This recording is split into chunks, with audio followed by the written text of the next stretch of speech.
Well, the big story today, obviously, is Juan Soto. So the initial information that's, kind of dripping out is positive.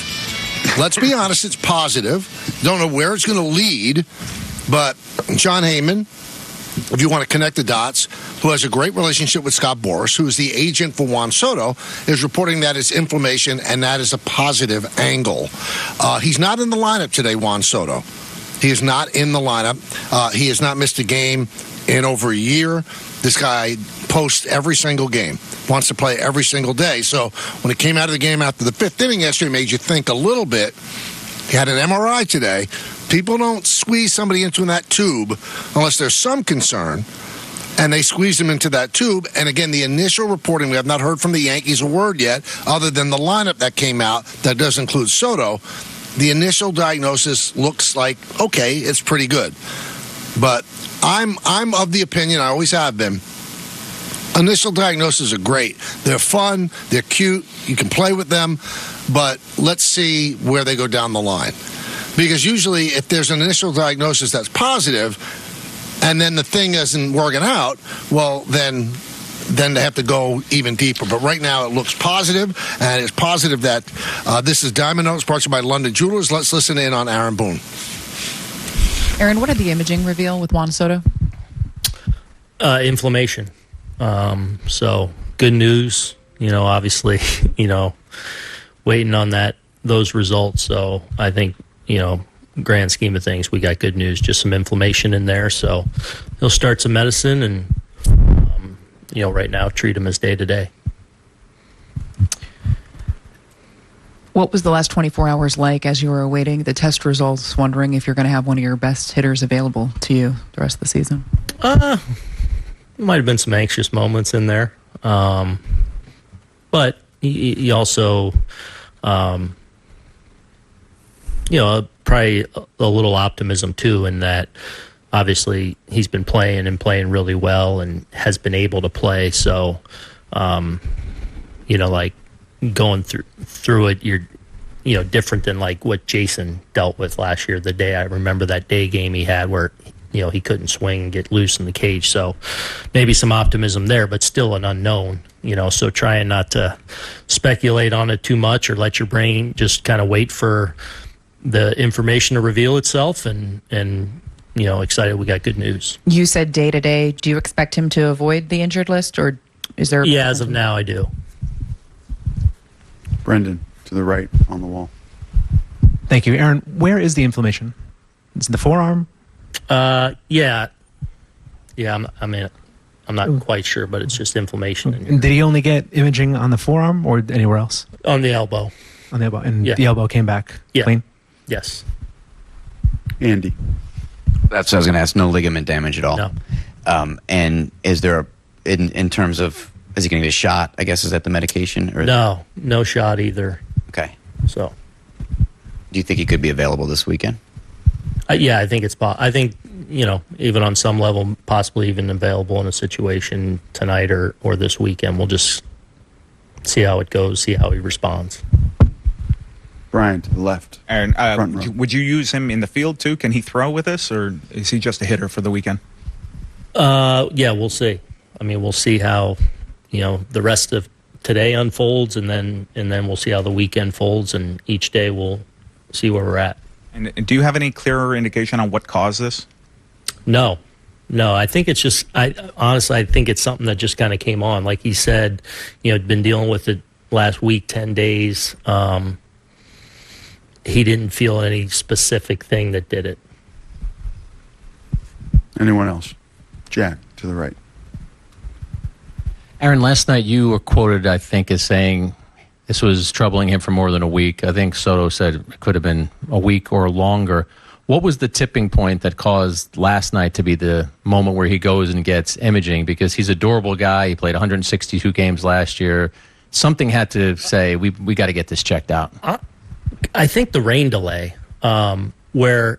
because once he gets hot and gets it going, they work on him. He's been able to, the hitting and throwing in the game's been fine. It's getting to that point, and then waking up the next morning kind of sore, different movements, just kind of stiff. And then so it was kind of like the rain delay happens, and it's like kind of I got to go through that process again. Dr. Ahmad was here. It's like, hey, why don't we get the imaging on this? And I think a little bit of peace of mind there for him. Like, why is this still lingering? And so I kind of got probably 20 minutes before we went out to start the game, I got called down there to the office because they were looking at him, and we decided to pull him out there, and so I had to get Doogie going, and but that's how it went down. In addition to the imaging, did he receive any injections? No. Meredith.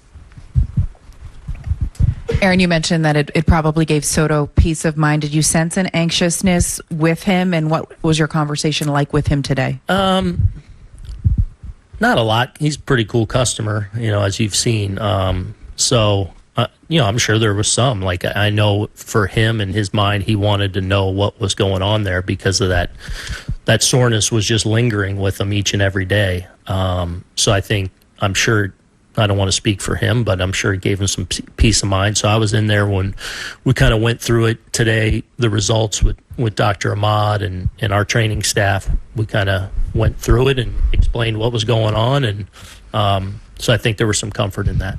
And then while he is not able to be in the starting lineup, do you expect Verdugo to continue to hit second in his absence and Judge to play right field during that time? Like you have set up today? Yeah, today. Yeah, but is that what you're planning on as you wait for him to get back? Yeah, we'll see. Probably. Aaron, I know it's not a long period of time that you're expecting to be without Juan here, but last year when Judge went down, the offense struggled. How do you feel this team is equipped to deal with Soto's absence? Oh, we're way better. I mean, we weren't a very good offense last year.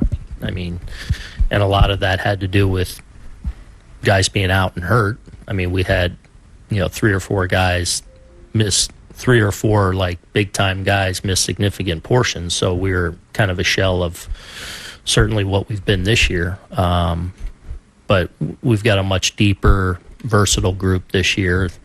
And it's why we've been a much better offense. And obviously Juan's a big factor in that. Erica and Anthony. Aaron, you guys facing Yamamoto for the first time tonight. The whole offseason you guys was trying to sign him, but is it, more exciting or kind of like special to face him for the first time? Or is it kind of like just one of those, opponent, like the starting pitcher? Look, I think this is one of those series in a regular season that is going to, have that extra juice. You get these game series every now and then during the regular season, whether it's a great interleague series, Yankees, Dodgers, at different times, a big series with Boston, or when we went, to London or Field of Dreams. Like, there's little moments, games in a season that have a little extra to it. There's a lot more eyeballs here. Friday night, summer's upon us. Yankee Stadium's going to be rocking. Like, it's going to feel bigger. Add Yamamoto to that, obviously a coveted, free agent this winter. So these are 2, great teams going at it, and should be a lot of fun. Anthony to the left. Well, there you have it. So, according to Aaron Boone, good news. They feel like they dodged a bullet. There's no plan to put him on the IL. There's a chance that he could even be used tonight. Sounds like he's available maybe tomorrow or Sunday. That is all great news if the inflammation does subside. Because that's where you just hold off just a little bit before you celebrate. Because, again, there's inflammation in there. Why is there inflammation in there? And can they get the inflammation out? One other bit of good news is they're not giving him a shot. So they MRI'd the elbow. Obviously, the UCL is intact. That's good news. But there is inflammation in there, which they will try to get out with medicine. How quickly will it resolve itself? We'll see. So all things considered, what could have been and what actually is that we know, this is very, very good news. He doesn't start tonight. He might come off the bench, have a big moment. Who knows that? Might play over the weekend. But at this point, there's no plans to put him on the IL. And, people's imaginations were certainly running wild, and we were covering all the eventualities in the first hour as well. What would happen, who would replace whom, if it's long-term. At this point, it doesn't seem like it's long-term. So there you go. What was the best-case scenario? This is, once you heard the news, this could not have gone better. The fact that he's even available tonight tells you it's just all precautionary. So, yeah, we'll have to get to what caused the inflammation, Michael, but they know how important he is to this team. And if it was anything remotely serious, what would be the big deal putting him on the IL? Right. So the fact that they're not even doing that tells you that this is the 21st century baseball, where you don't have to play through pain. If anything's bothering you, they're going to investigate, find out what's wrong. I wonder how much back in the day this level of, quote, inflammation was just called nothing. It just didn't get reported, didn't get talked about. You just played and then eventually felt better or not. I think it happened all the time. So, because I was thinking about your point earlier that you said, yeah, but this just doesn't happen with him. And we didn't quite get an answer on why that would be the case now as opposed to earlier, except, Michael, that, now he has played, 500 games? It's different than having played 100 games in your career. But, yeah, seemingly this is not a thing. One thing that he said that, gives you a little pause. Meredith was, pushing him as this is the way you're going to move forward with Trent Grisham. Well, tonight. Well, we'll see. Because I think that if this is something that lasts a couple of days, right? And Jason Dominguez is healthy and ready to come up. Right. When you bring up Jason Dominguez, he's a better player than Trent Grisham. Trent Grisham's a great center fielder, not a great hitter. Even last year when he played over 150 games for the Padres, he hit under 200. He does run into one every now and then. He has 2 home runs this year. I had one last night. But if this is more than a couple of days, why not bring up Dominguez? That makes sense, right? But I wonder if that answer, since I've been skewing positive all day, Michael, was that Soto's back tomorrow, so this is not even a conversation. Right. Which that seems to be the sense, doesn't it? I mean, the fact that he's available possibly tonight, not ruled out, then I would think you're probably going to see him in the lineup tomorrow.